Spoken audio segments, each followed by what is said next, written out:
আসসালামু আলাইকুম, মনি ভিলেজ কুকিংয়ে সবাইকে স্বাগত। তো আজ আমি মালপোয়া বানাবো।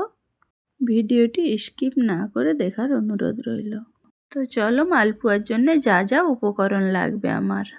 এখানে আমি 1 প্যাকেট সুজি নিয়ে নিয়েছি। আমি 2 কাপ মেপে সুজি নিয়ে নিচ্ছি।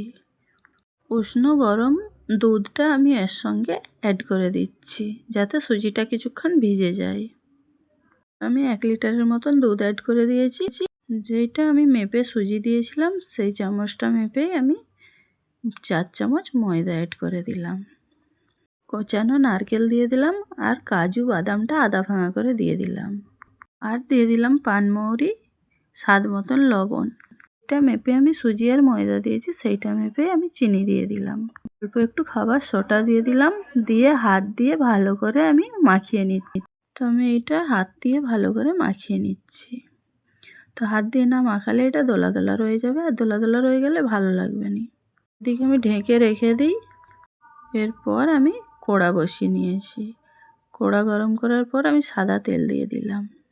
মালপোয়ার জন্য বাটারটা আমি 1-1.5 ঘন্টা আগে থেকে আমি মাখিয়ে রেখেছিলাম। তো এবার বাটারটাকে আমি একটু গুলিয়ে নিয়েছি, নিয়ে আমি বাটারটা তেলের মধ্যে দিয়ে দিচ্ছি। তো এইভাবে আমার মালপোয়াগুলো আমি তৈরি করে নেব। তো এক সাইড আমি উল্টে দিলাম।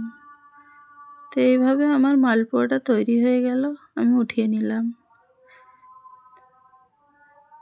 এরপর আমি আবারও একই তেলে এইভাবে দিয়ে আমি ভেজে নিচ্ছি। তো আমি মালপোয়াগুলো এইভাবে আমি ভেজে নিলাম। তো আমি এইভাবে সব মালপোয়াগুলোই ভেজে নেব।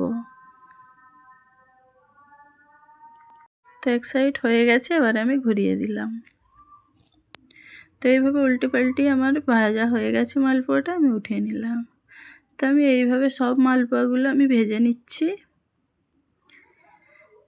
তো বন্ধুরা দেখতেই পাচ্ছেন কত সুন্দর ফুলকো ফুলকো মালপোয়া বানছে।